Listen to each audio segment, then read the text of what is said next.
من يهده الله فلا مضل له ومن يضلل فلا هادي له ونشهد أن لا إله إلا الله وحده لا شريك له ونشهد أن محمدا عبده ورسوله. أعوذ بالله من الشيطان الرجيم. بسم الله الرحمن الرحيم. يا أيها الذين آمنوا اتقوا الله حق تقاته ولا تموتن إلا وأنتم مسلمون. وقال الله سبحانه وتعالى: يا أيها الناس اتقوا ربكم الذي خلقكم من نفس واحدة وخلق منها زوجها وبث منهما رجالا كثيرا ونساء واتقوا الله الذي تساءلون به والأرحام إن الله كان عليكم رقيبا. وقال الله سبحانه وتعالى: يا أيها الذين آمنوا اتقوا الله وقولوا قولا سديدا يصلح لكم أعمالكم ويغفر لكم ذنوبكم ومن يطع الله ورسوله فقد فاز فوزا عظيما. أما بعد، إن أصدق الحديث كتاب الله وأحسن الهدي هدي محمد صلى الله عليه وسلم وشر الأمور محدثاتها وكل محدثة بدعة وكل بدعة ضلالة وكل ضلالة في النار. Alhamdulillah, indeed, all praise is due to Allah subhanahu wa ta'ala. We praise Him and we seek His help and forgiveness. We seek refuge in Allah from ourselves, evil and our wrongdoings. He whom Allah guides, none can misguide, and he whom Allah leads to be led astray, none can guide. I testify there is none worthy of worship except one Allah alone, without any partner, and I testify that the Prophet Muhammad sallallahu alayhi wa sallam is his servant and messenger. Indeed, the best speaker is the speaker of Allah subhanahu wa ta'ala, and the best guidance is that which is brought by the Prophet Muhammad sallallahu alayhi wa sallam. My dear respected brothers and sisters in Islam, I want you to imagine today a scenario where you really badly want something.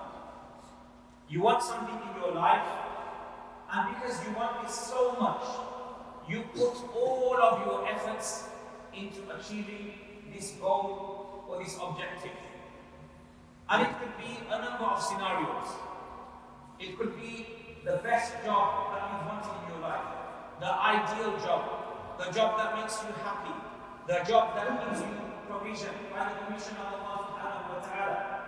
It could be your dream home. We always have dreams of our life. And as we navigate through our life, a condition of our life is that generally our life should become better and better. So the dream home is spacious. It has everything we want: extra rooms, a garage, ensuite bathrooms.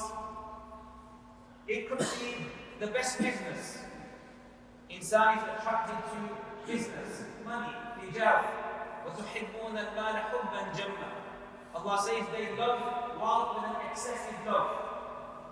It could be graduating in a specialist field and being the honor of your family. Your parents, they have dreams for you.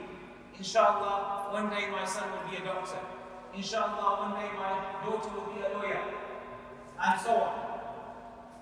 And subhanAllah, after exhausting all of the efforts to go into this field and achieve this objective or goal, you come up just short.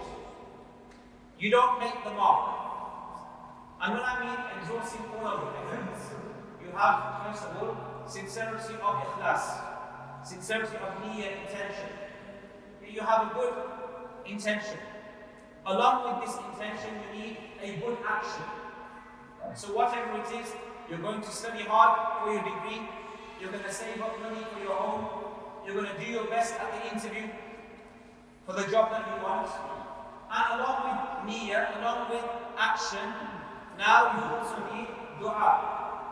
And you are raising your hands to Allah subhanahu wa ta'ala every day because you want something so badly.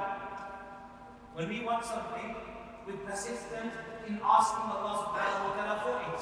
Just think about your exams. If any of you have done exams, you know. You ask Allah, Allah make me successful, Allah make the exam easy. Allah allow me to pass with flying colors.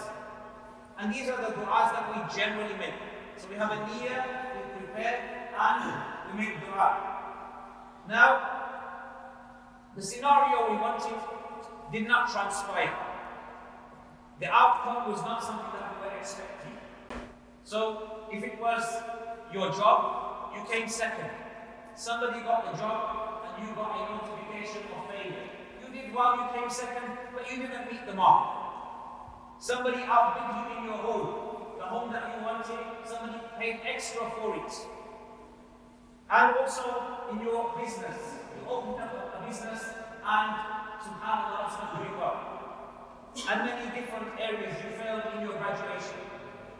Now you think, subhanAllah, I had a good intention, I had a good year, I put all of my effort into this goal and objective, and on top of that, I made dua. And then subhanAllah, we get into this phase of, why is this happening to me? Why not anybody else? Why am I being tested in this manner? Why is Allah being like this to me? People say this. No, why is Allah doing this to me? As if you're target enemy number one. And this is a trick of shaitan. This is a trick of shaitan. Because when this takes place, shaitan will now come and whisper to you, bro, sis, look how hard you worked. The whole year went by. You spent for hours and hours. You didn't socialize with your friends. You kept away with your family. It was a nice holiday outside. And still you were studying. You did your past papers. You spent extra time in your tuition after the lessons. And look what was the result of this. The scholars, they say, the test is at the first strike. So when the calamity takes place, what is the level of your iman? How do you react when the calamity takes place? And subhanAllah, we have a couple of choices to make.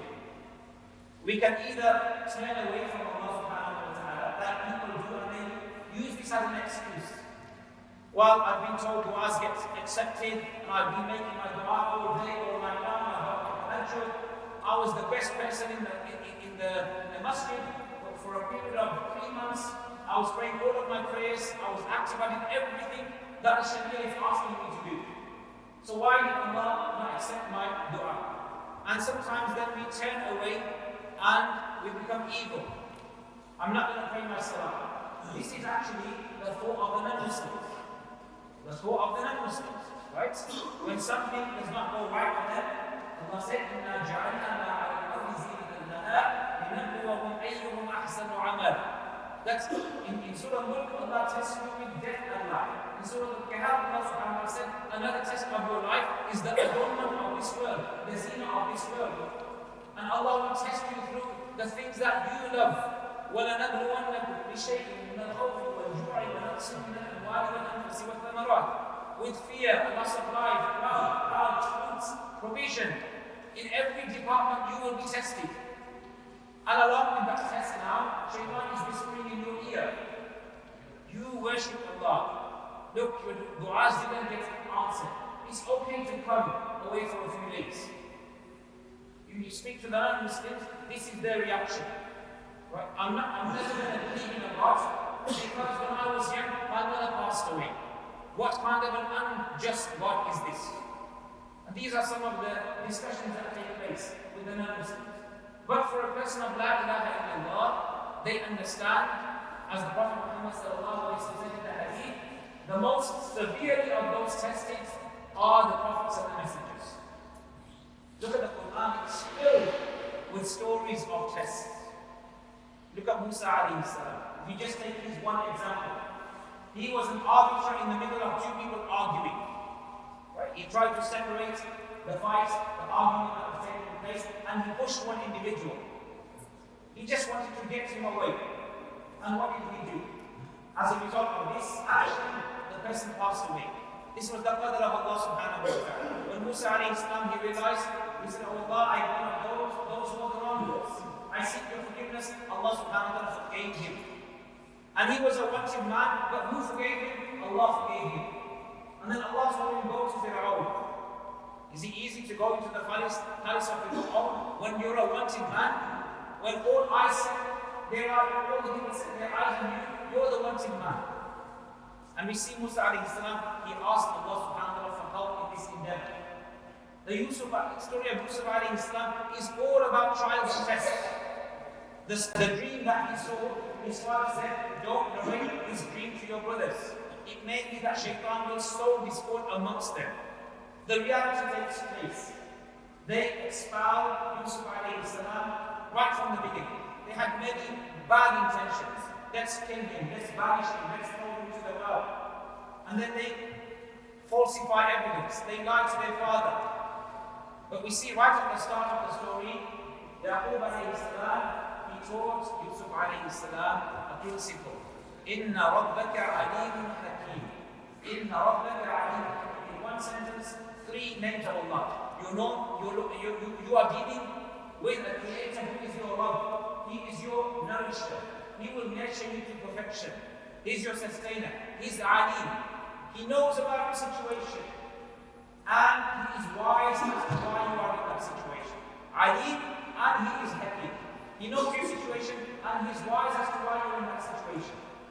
And subhanAllah, this resonated with Yusuf alayhi salam throughout his life. That's why you never see Yusuf alayhi salam complaining in the story. At the end of the story, he says, his brothers, they realize, this is our brother Yusuf. Okay, they're expecting some reaction from Yusuf. And he says, today, no harm upon you. Turn back to Allah, Allah will forgive you. Right? So in situations when you have tests, you have a choice to make. You have a choice to make. You either turn away from Allah subhanahu wa ta'ala, okay? And sometimes when we turn away, this may be a natural inclination, right? Because you work so hard and you think, subhanAllah, I've worked so hard, I'm great. But it's the whisper of shaitan in your ear. Okay? As a mu'min, we realize that this dunya is a dunya of trials and tribulations, of ups and downs. You'll have your happy moments. But at the same time, there will be days which are tough. And you've got to work extra harder. You have to be patient. And subhanAllah, when we realize the deficiency in our iman, this is actually a sign of your iman. Your changing emotion. Your tears of mercy. Right? You cry because you say, okay, I didn't pass my test, or I didn't get the home I wanted, I didn't get the job that I wanted. And you feel emotionally down. And you're worried about your iman. Being worried about your iman is actually a sign of your iman. It would be far worse if you went into the street and started drinking, started doing drugs. That would be far worse, because you're listening to the shaitan. But now you think your level has gone down, and you're saying, I'm worried about my iman. To be worried about your iman, to be remorseful, to be regretful about your iman and the state of your iman, this is a sign of your iman. And subhanAllah, the scholars, they said that when you make dua to Allah subhanahu wa ta'ala, a sign of acceptance. We don't know whether our dua is going to be accepted. And this is also thrown into the equation by people. They say, well, the Prophet does not say that as long as you're trying to stay away from sin, okay, and you keep the ties of kinship, silat al-rahim, as long as you do these things, Allah will answer your dua in 3 ways. The first is it's answered straight away, okay? But this understanding, we need to understand what the Prophet said in the hadith. You ask for something, it's accepted straight away. Then you ask for something else, it's not accepted, but a calamity is averted from you. And the third way is in which Allah subhanahu wa ta'ala reserves your dua until the day of judgment, and then He accepts you on the day of judgment. So for a mu'min, it's inna amra kullahu khayr. It's always a win-win situation. This is exclusive to the mu'min. And this is why we have to train ourselves. When there are trials and tests mentioned in the Quran, Allah subhanahu wa ta'ala almost always mentions the remedy situation and what will happen as a result.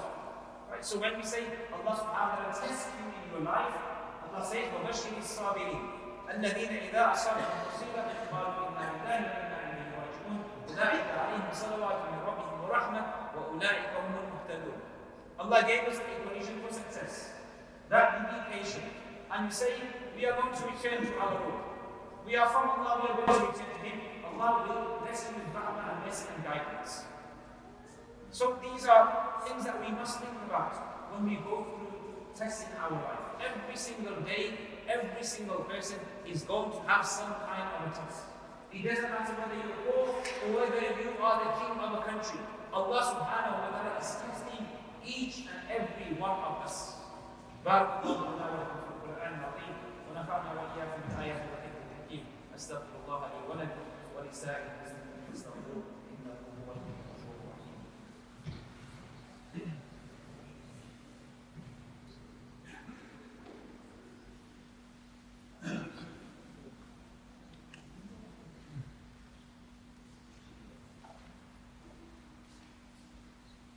الحمد لله والصلاة والسلام على رسول الله وعلى آله وصحبه أجمعين.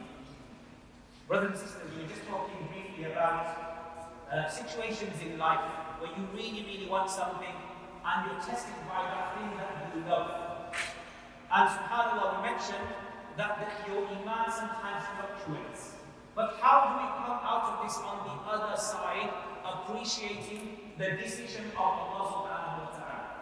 How do we come out the other side? Appreciating the decision of Allah subhanahu wa ta'ala. The first, we mentioned in the first half of the khutbah, which was, you know that your Rabb is Alim and Hakim.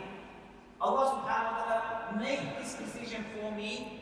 I don't understand as a human being, within my limited capacity, that Allah subhanahu wa ta'ala wants something else for me. I think this home, I think this job, I think this degree is better for me, but Allah subhanahu wa ta'ala knows best. This is a sign of a mu'min.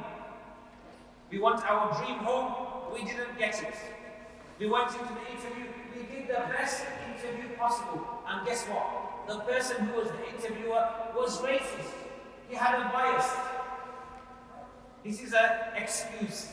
They say a bahana, right? An excuse for you not getting the job. Allah didn't want you to have that job. Allah has something else written for you. Something better for you. This is a calling announcement. Louis from the gym, please come to reception. That's Louis from the gym. Thank you. So this is one way in which we accept the decision of Allah subhanahu wa ta'ala. And then subhanAllah, accepting that decision. This is part of your belief as well. Right? Accepting, we resist. Why is this happening to you? Accepting the decision and being patient upon it. حسبي الله لا إله إلا هو عليه توكلت وهو رب العرش العظيم. I put my trust in Allah subhanahu wa ta'ala. Allah subhanahu wa ta'ala is going to do with me the best. And the situation I am in right now, I may not understand. I may not have a job. I may not have a home. I may not have many things in life. And I may want and I may desire, but Allah subhanahu wa ta'ala is taking care of me. This is a sign of a Muslim. Everything in your life is paid. The good is paid. The bad is paid. This is exclusive to the mu'min. And when we make dua and we call out to Allah subhanahu wa ta'ala, I was mentioning that when we make dua, we don't know if our dua is accepted. We don't know if our dua is accepted by Allah subhanahu wa ta'ala. We mentioned obviously the Prophet said, there's ways in which the dua is accepted, but I'm talking about this life. Because we always think about this life. I want my dua accepted in this life. So we're not sure if our dua is going to be accepted in this life. But the scholars, they have analyzed that hadith of the Prophet sallallahu alaihi wasallam and how he made dua and his reactions. And they said that in the dua, certain things you do, this is a sign of acceptance of dua as well. So when you are crying in your dua, this is a sign of mercy, a sign of acceptance.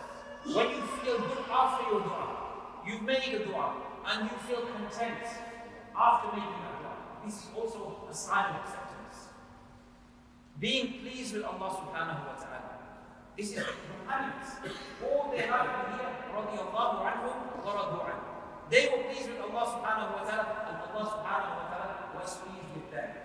When we transform our mind and our heart to think like this, you will see whatever situation is placed in front of you, it will be like a small insect, a small fly.